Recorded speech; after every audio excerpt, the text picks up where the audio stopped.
وعلى آله وصحبه. اللهم صل وسلم على سيدنا محمد في الأولين وصل وسلم على سيدنا محمد في الآخرين وصل وسلم على سيدنا محمد في كل وقت وحين وصل وسلم على سيدنا محمد في الملائكة على يوم الدين.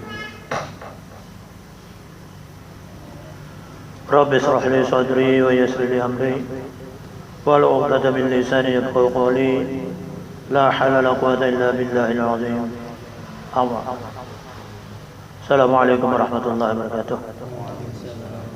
Alhamdulillah wa syukurillah, kita masih bisa bersama-sama walaupun dalam kesibukan dalam ibadah puasa, namun semua itu tidak menghalanginya apabila memang ada niat untuk mempelajari ini dengan sungguh-sungguh. Insyaallah makin di bulan Ramadan ini kita bermujakarah itu sebenarnya lebih baik daripada bulan-bulan lain.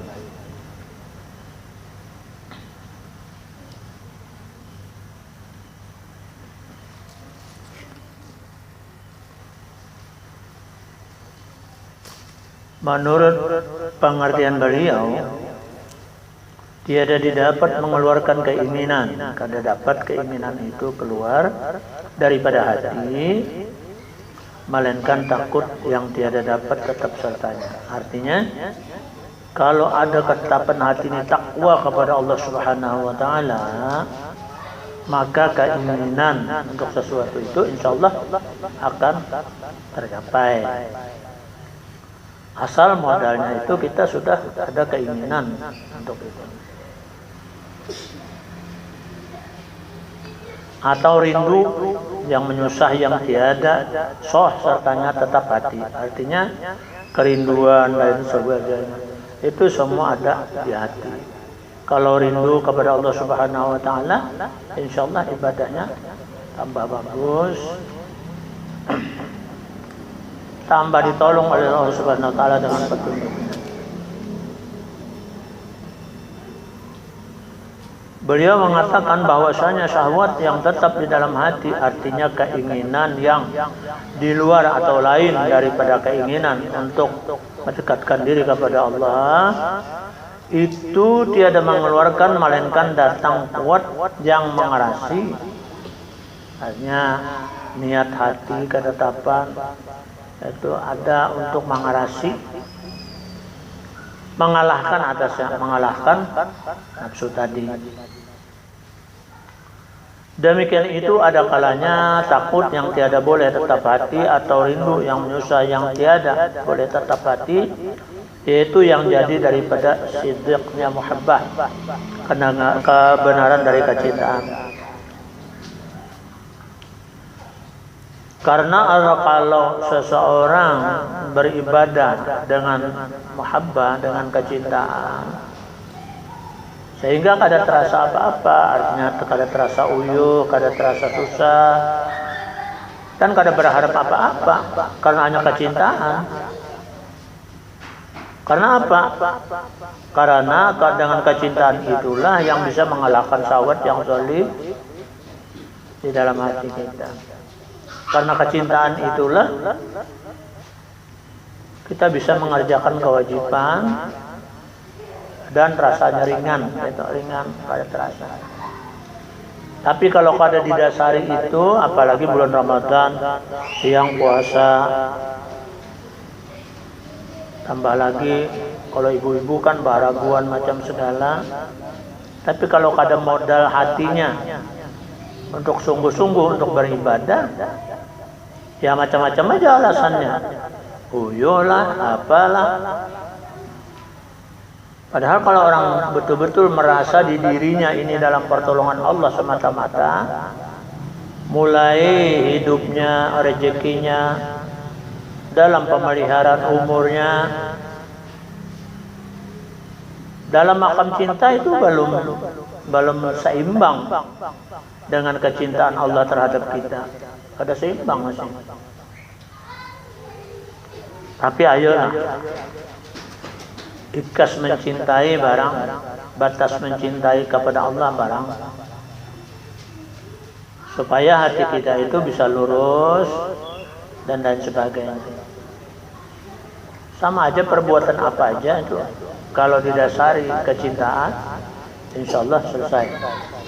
Tapi kalau tidak didasari dengan kecintaan, ya macam-macam. Disebut halangan lah, apalah, sehingga tertunda. Jadi berharap-harap yang sebenarnya kada patut diharap kayak tenang. Berharap-harap supaya hidup baik, supaya rezeki dapat, supaya berberkat, supaya bermanfaat. Tapi kada sesuai dengan perlakuan kita terhadap Allah Ta'ala, mana mungkin. Terkecuali memang sudah qadarnya. Sedangkan qadarnya kita kada mengerti, kada tahu. Makanya dimodali dengan cara itu, dengan cara pendekatan diri kepada Allah Subhanahu wa Ta'ala. Dekat yang sedekat-dekatnya ke seluruh jiwa raga kita mendekati kepada Allah Ta'ala. Apalagi kalau puasa Ramadan ini sahurnya dijaga, bukanya dijaga. Coba kalau puasa sunat, mana ada yang menjaga sahurnya, kada tahu. Dan kada kita yang menjaga betul-betul dalam syariatnya dah. Tapi karenanya mahabbah kepada Allah Ta'ala, dengan sendirinya berjalan baik. Karena mahabbah kepada Allah Subhanahu wa Ta'ala, Al-Quran, pada merasa lelah, pada merasa apa. Kalau Imam Syafi'i dalam bulan Ramadan ini, beliau mendapatkan 60 khatam. Pada gampang, 2 khatam sehari. Karena apa ya? Karena kecintaan. Tapi kalau sedang lancarnya membaca Al-Quran itu 20 menit itu sejus. 20 menit sejus. Jadi kalau kita 10 kalau 1 jam tuh berarti 3 juz. Nah, jadi orang duduk kada sawat 2 jam sudah 5 juz.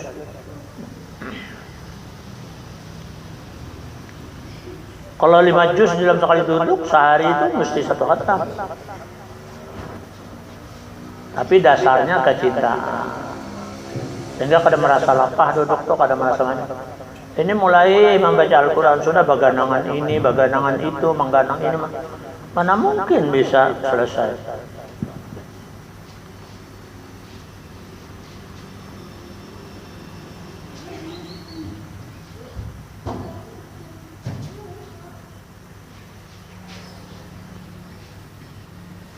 Apabila datang nur, takut dan rindu di dalamnya, kan hati kita ini kalau sudah bagus di dalam pertolongan Allah Ta'ala, artinya pintu Tuhan itu sudah di hati, yang al-qalbu baitullah, sehingga nur ilahiyah itu kan ada.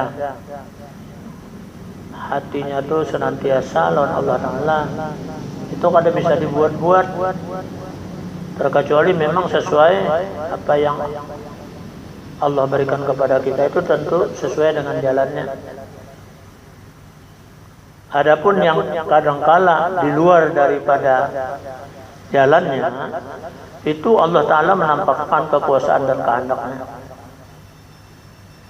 Kada kojo dibantah, karena seolah-olah Tuhan menyampaikan kepada kita, nah aku nambah puasa, aku nambah.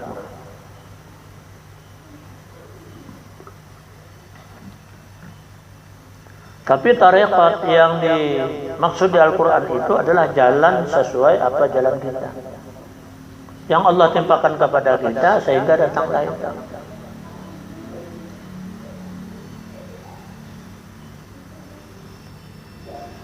Makanya kalau seperti petani menanam suatu rumput atau benih,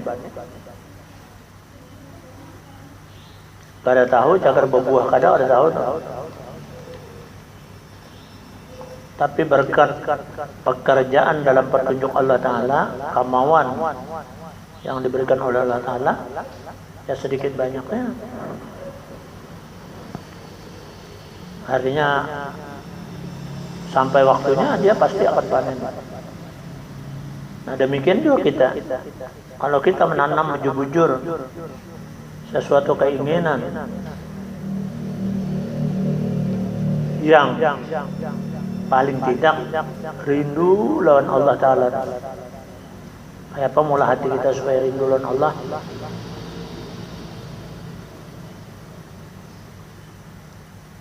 InsyaAllah senantiasa itu akan mendapatkan hidayah. Jadi kalau sudah takut lawan rindu, hilang jalim itu. Kejaliman mesti hilang.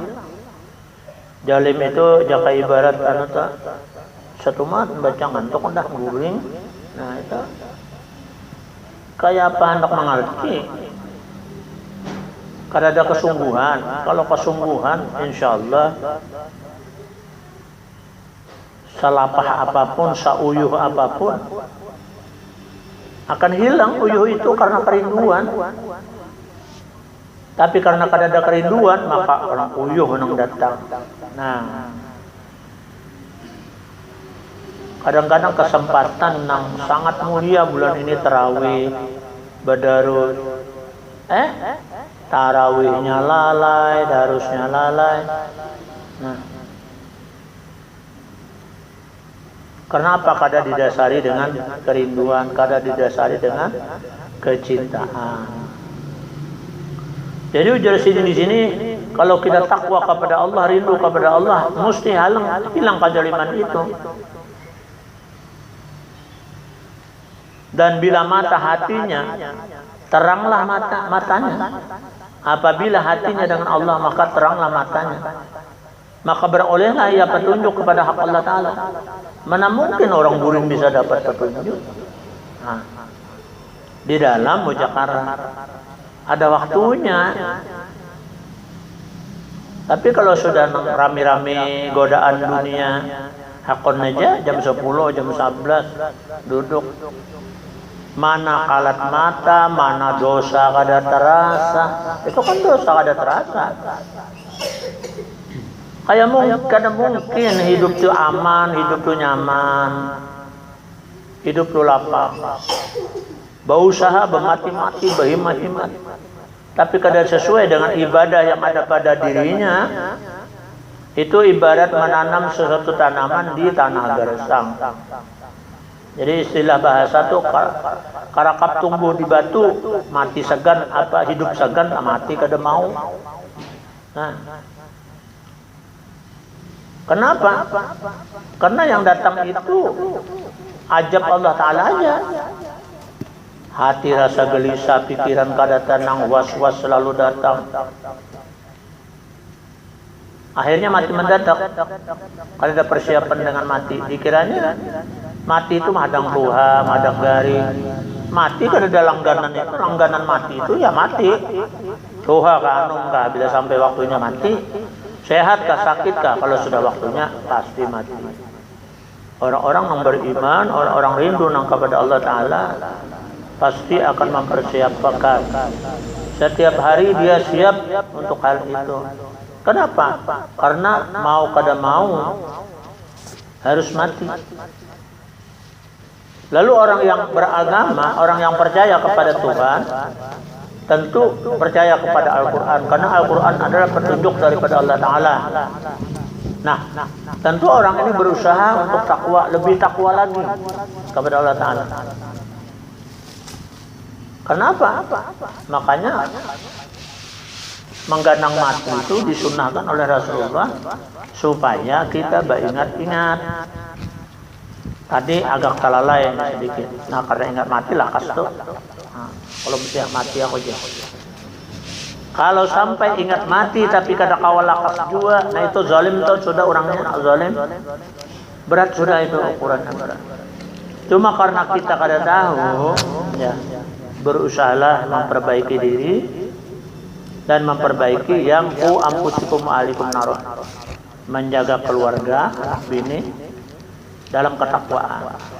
Apapun tindakannya, itu semua dibenarkan oleh Rasulullah SAW karena untuk meluruskan.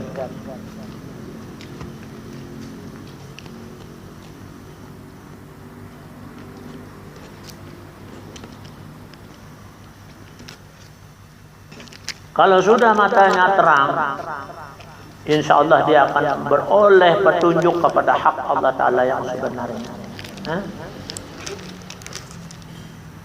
Jadi baik matanya yang lahir maupun mata hati yang batin, Allah akan berkenan untuk memberi petunjuk.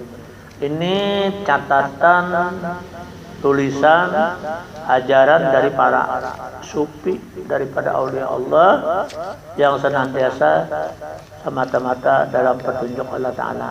Beliau menulis kada dengan nafsu, semuanya bersih. Dan barang siapa ada nafsunya menilik ia bagi yang lain daripada Tuhannya, maka hendaklah ia duduk dengan segala hukama. Maksudnya hatinya sudah mulai kotor, sulit benar untuk beribadah.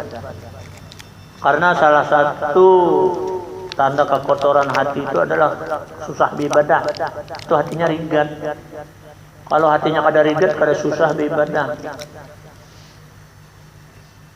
Insyaallah ya, tentunya ibadah itu tidak dipaksakan.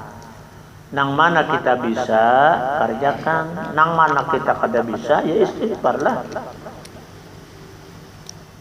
Duduk dengan segala hukama, artinya orang-orang yang bijak untuk membersihkan hati kita tuh duduk situ, minta nasihat, minta apa.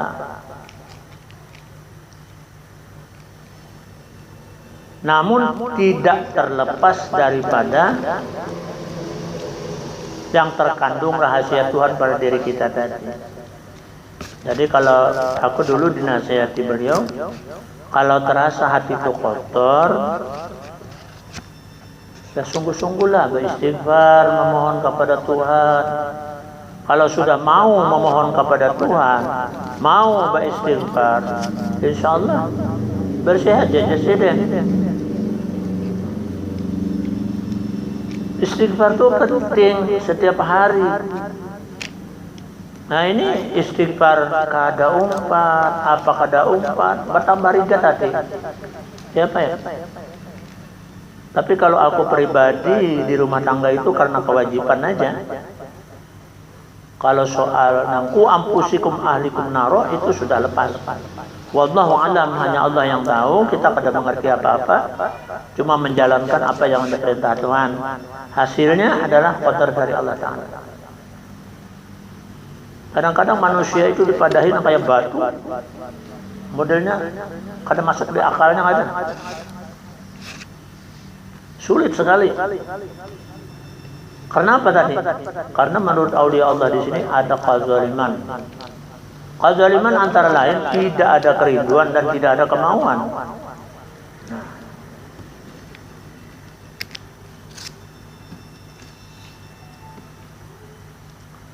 Jadi duduklah dengan segala hukama, daripada segala orang yang ahli khasiyah, ahli dalam menasihati, maka sucikan olehmu diri kamu. Sucikan diri kamu dari kebatilan tadi, yang batin daripada syirik yang khafi, karena ikam itu pasti syirik khafi dah, kada diragukan lagi. Orang yang kada mau dalam kemauan menuntut ilmu itu sudah syirik khafi dah. Adalah engkau khilas dalam segala ilmumu, karena bahwasanya hak Allah Ta'ala itu tiada kasih ya daripada segala amal, melainkan orang yang khalis, orang yang ikhlas baginya, daripada tiada syirik apa-apa. Itu baru Allah Ta'ala menerima amalnya. Ini buru-buru menghilangkan syirik, untuk melatih kerinduan aja, melatih mahabbah terhadap Allah. Kita tuh kalau ingin mahabbah kepada Allah Ta'ala, apa dia kita bisa mengatakan kalau sebab manusia ini kada tentu. Sanono dapat petunjuk perasainya yang ada. Nah, padahal itu ibarat cuma amanah. Coba kita merenung pada diri kita, lihati diri kita, betapa cintanya Allah, sayangnya Allah. Kada kita kada mengaragu diri kita nih. Kalau kada haraguan Allah, kada pemeliharaan Allah, ngarannya orang kada berdaya upaya makan dia kan kada hawa. Cuma ngaran ditolongnya lah, ditolongi sidin makan, ditolongi sidin gurih, ditolongi sidin bangun. Bahanu tuh diulah sidin sakit parut tapi dibaikakan sidin pulang, ditolongi sidin pulang. Kada merasa kayak itu. Orang-orang yang mendapat petunjuk dan hidayah kepada Allah Ta'ala terasa betul-betul rahasia Tuhan pada dirinya. Terasa sungguh-sungguh kecintaan Tuhan pada dirinya. Patutkah kita melanggar hukumnya?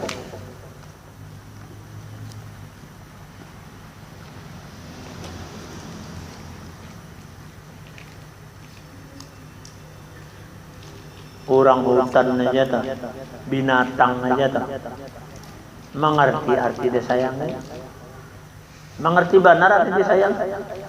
Kalau kita mandi, kita beri makan nih, jaka kucing apa binatang, ayam kita beri makan nih, kita pelihara, berjalan aja kan diiringannya.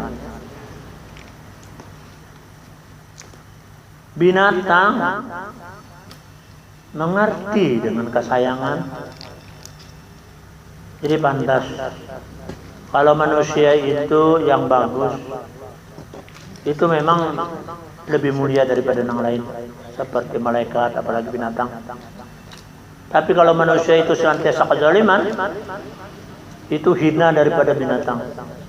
Bukan main. Nauzubillah min dzalik.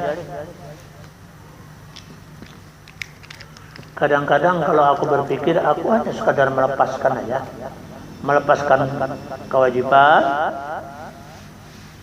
itu saja sepanjang kita bisa.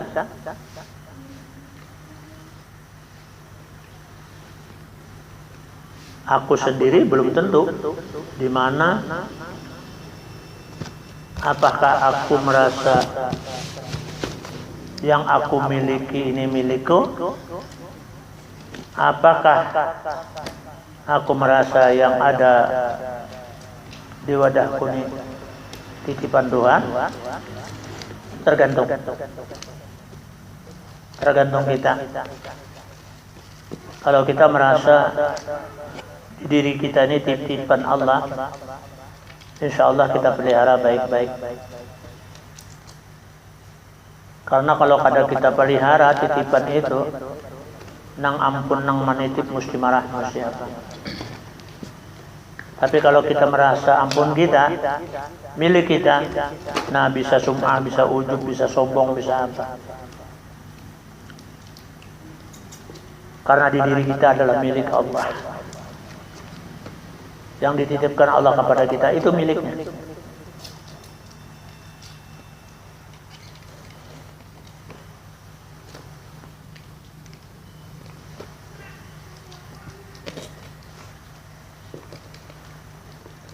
Seperti yang tiada dikasihi amal yang disekutukan dengan sebab berpaling bagi lainnya, seumpamanya ria.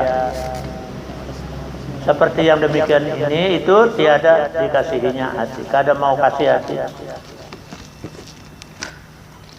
Kalau kita sesuatu beribadah karena takutan, karena rasa kada nyaman, pokoknya ibadah yang selain daripada kepada Allah itu akan membawa syum'ah, akan membawa ujub, akan membawa riya.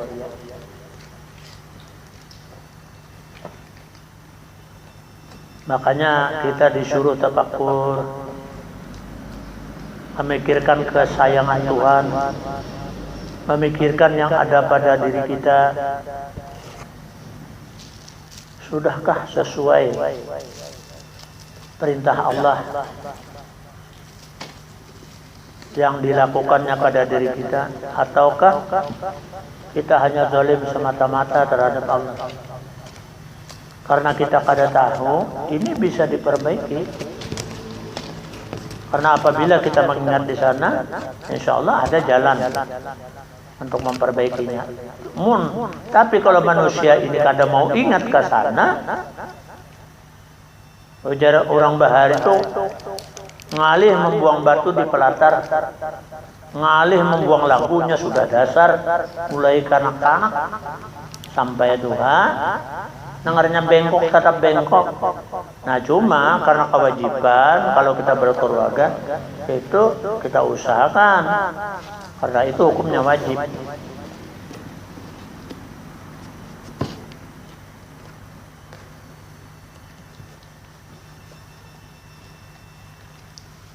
Seperti ria tadi itu, tiada dikasih hati yang sekutu dengan mengasihi yang lain daripada Allah Ta'ala, daripada syahwat itu atau lainnya, bahwasanya hati itu adalah baitur Rabb, pintu Tuhan, dan tempat menilik lawan Tuhan Azza wa Jalla.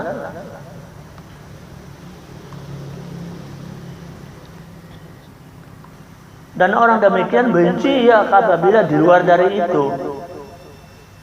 Kalau kada tertengok lawan Allah Ta'ala, dia marah pada dirinya. Maka sucikan olehmu bait Rabb tadi, bait Tuhanmu itu dengan barang yang lain daripadanya. Kita berjalan, melihat, mendengar, hidup, tahu, bergerak, berdiam. Subhanallah.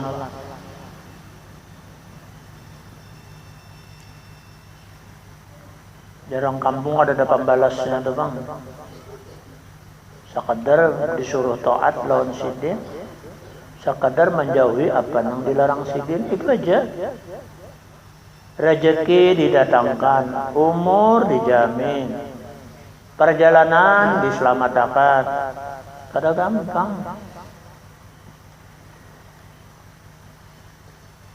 Banyakkah perlu kita ini mahabbah kepada Tuhan. Makanya jago paling kada melalui pertolongannya. Jika mengguring aja mau kada ditolongnya Allah, kadanya kau guring.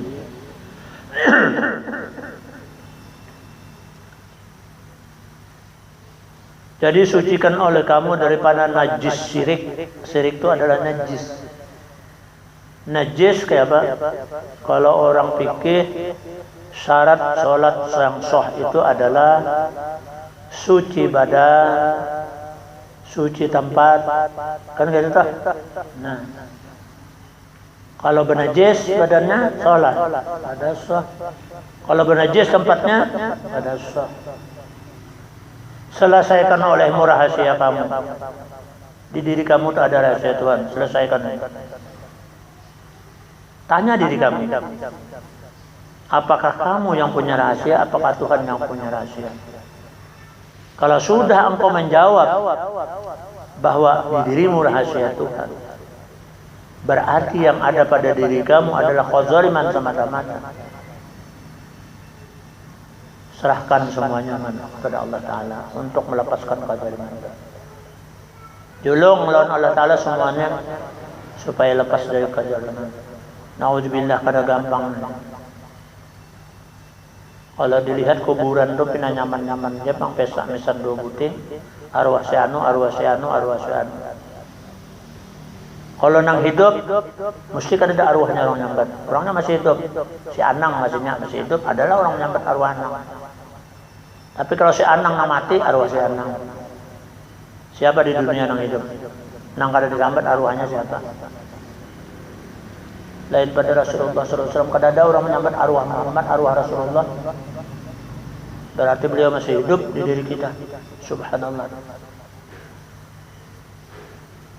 Para sahabat, para orang beriman, para aulia Allah, jarang orang menyambat arwah. Arwah Wali Saman, arwah Abu Bakar, tidak ada. Karena orangnya pada bernajis. Nang disambat orang arwah itu bernajis dari hidupnya.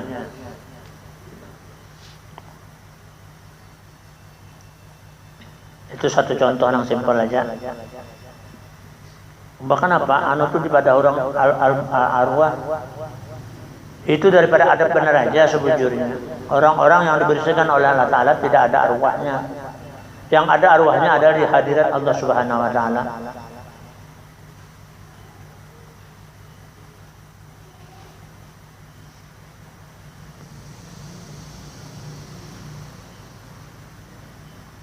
Jadi sucikan olehmu daripada syirik yang khafi, syirik yang najis. Selesaikan olehmu daripada rahasiamu kepadanya. Karena bahwasanya Allah Ta'ala itu inilah yang menyuruh akan dikau untuk ikhlas beribadah, agar engkau jangan bernajis, seperti yang tersebut di dalam firman yang maha tinggi. Dan tiada disuruh mereka itu melainkan kasih, karena menyembah mereka itu akan Allah Ta'ala dengan ikhlas mereka. Kita kadang-kadang berusaha untuk ikhlas, kada bisa. Kalau masih kita udah bisa. Ikhlas itu datangnya daripada Allah. Kalau sudah pekerjaan Allah, perbuatan Allah, itu baru ikhlas. Pekerjaan seorang kan mengambil pekerjaan Allah Ta'ala, mana mungkin ikhlas. Di situ duduknya ikhlas. Setengah mati kita mencari ikhlas, supaya ikhlas. Kalau bisa ikhlas, pekerjaannya diambil, pekerjaan Allah Ta'ala diambil, kezaliman masih ada. Jadi paling tidak kalau kita belajar ini, duduklah kada berdaya upaya sehingga muncul daya upaya Allah. Ada sedikit ikhlas di situ. Amal dengan tiada ikhlas itu seumpama tubuh nang kada ada rohnya, kada ada gunanya. Timbul buruknya aja, nya kada berroh. Tubuh ini jadi kada bau buruk karena berroh beneran. Padahal coba ya kamu rohnya pada najis.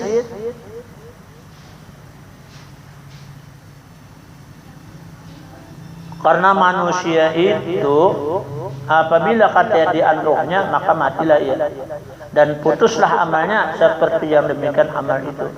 Apabila tiada ikhlas maka tiada terangkat, kada akan diterima oleh Allah. Kada akan terbuka pintu langit, ditolak oleh Allah Subhanahu wa Ta'ala. Nah, cuma cara ikhlas ini kadang-kadang kita berusaha ikhlas. Mana ikhlas?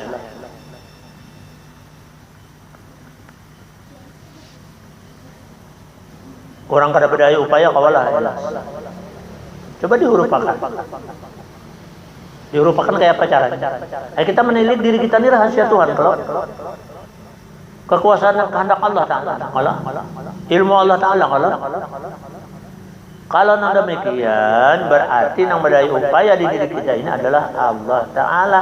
Karena jelas-jelas yang kada berdaya upaya adalah kita. Nah, yang berdaya upaya itulah yang ikhlas. Nang kada bayar upayanya, kemana mungkin bisa ikhlas? Kenapa? Yang mana yang diperbuatnya? Yang mana yang diolahnya? Yang mana yang dikerjakannya? Orang guling-guling di atas silam bergerak pada apa? Nang apa yang diolahnya? Nah, pemakaian di sinilah kadang-kadang pada umumnya itu kada bersambut dengan ibadahnya, kada bertali lawan Allah nang disebut wa'tasimu bihablillahi jami'a, ikat oleh kamu tuh apa saja diikat, ikat di tali, diikat lawan Allah Ta'ala dengan kekuasaan dan kehendak Allah Ta'ala. Bermula amal yang disekutukan itu tiada diterima akan dia, dan hati yang disekutukan itu tiada berhadap di atasnya, karena bahwasanya ia tidak mengasihi orang yang ada baginya bagi yang lainnya. Sebujurnya yang ada hanya Allah di diri kita. Kenapa mengasihi yang lain? Dan kata Muhammad bin Hasan radhiyallahu anhu, rahimahullahu alaihi, bahwasanya adalah aku berkeliling pada bukit Libanon. Tiba-tiba keluar atasku seorang muda. Sesungguhnya adalah ngasing angin daripada itu, mengasingkannya karena angin menimpanya. Maka tatkala melihat ia akan daku, maka berpaling ia lari. Maka aku ikuti akannya, dan kataku ajari olehmu akan daku dengan satu kalimat yang terlebih memberi manfaat dengan dia. Maka katanya satu saja, takut kepada Allah, takwa kepada Allah. Nah, berarti takwa Allah ini sangat luas pengertiannya. Kita bagarak aja karena takut lawan Allah Ta'ala. Kalau kada takut lawan Allah Ta'ala, bagarak itu sudah dosa sebetulnya. Itu dalam hukum ma'rifat. Sudah takut dengan Allah Ta'ala. Artinya takut Allah Ta'ala itu begini, bukan takut lari seperti tadi. Takut ini nyatanya sidin, kadadanya kita itu yang takut. Namun takut kita ada nang mana-mana diambil hak Allah Ta'ala. Ambil hak Allah Ta'ala. Nah di sini pelajaran rahasia itu ngarannya rahasia ibadah. Ibadahnya pun kada rahasia mengarampot. Kenapa? Siapa namanya orang kamu sembahyang? Mana orangnya? Nah, rahasia Allah. Puasa, siapa menyuruh berlapar? Tuhan tidak mulai kan? Rahasia Allah. Di mana adanya? Di rahasia kita. Ada Tuhan kada? Nah, Mbak melihat orang mati hanya ada Tuhan, kalau ada orang mati kada ada Tuhan, kayak apa?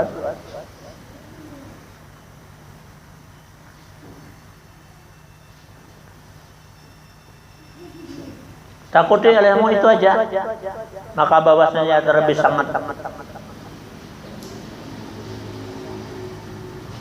Dan tiada kasih ya bahwa dilihat dalam hati hambanya melainkan daripada Allah Ta'ala.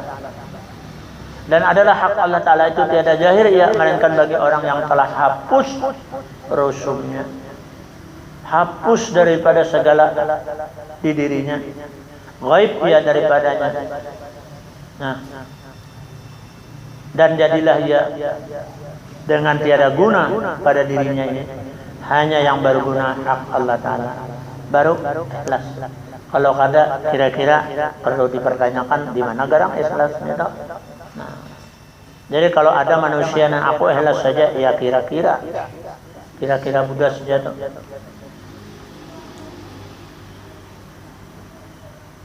Dan kata setengah orang arif bermula yang memberi afiat itu 4 perkara. Agama nang kada ada bid'ah. Kayak apa agama nang kada ada bid'ah? Meminta karena sesuatu tujuan itu sudah bid'ah. Berdoa karena kita itu sudah bid'ah. Dan amal dan tiada apa, dan hati dengan tiada diam, dan nafsu dengan tiada syahwat. Ada hendak tapi keada hendak kita. Nah itu jadi ada 4 hal yang bisa sehat di dalam orang arif. Orang arif bisa sehat apabila 4 hal ini, agama nang kada bid'ahnya, amal nang kada tujuan nang meminta macam-macam, hati nang kada pernah diam lawan Allah Ta'ala, nafsu nang kada syahwatnya. Insyaallah dalam 4 hal itu kita diberikan anugerah Allah Ta'ala. Aku kira mudah-mudahan di sini kita mendapat hidayah, mendapat petunjuk dari Allah Ta'ala. Aku cuma menyampaikan, di diriku aja aku kada tahu. Mudah-mudahan kita sama-sama diselamatkan oleh Allah Ta'ala. Amin. Bila hadratina Mustafa sallallahu alaihi wasallam. Al-Fatihah.